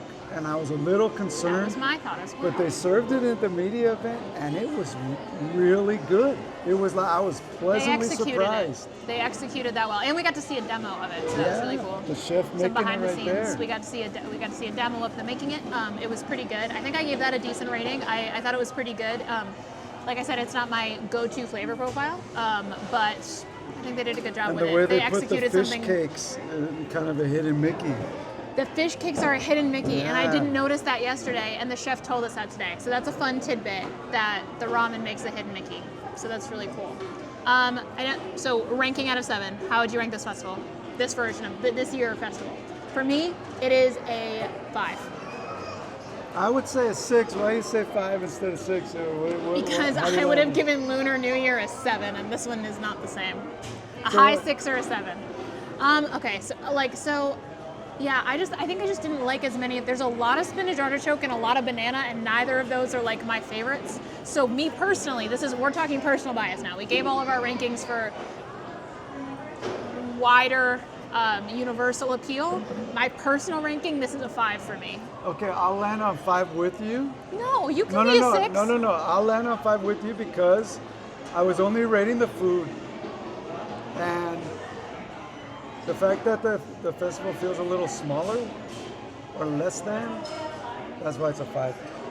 But the merch is really good. Yeah. I'm wearing it right now. You can go check it out. We definitely posted about it on the website and on our socials. So go look at the merch. It's really cool if you haven't seen it yet. But thank you so much for joining us. Thank you, Chuck, for hanging out with me all day. The pleasure was all mine. This is a great video to film with you, and it was a lot of fun. Yeah, so like I said, we hope you enjoyed coming along with us on this California Adventure Food and Wine 2026 experience, and we'll see you on the next one. Bon appetit.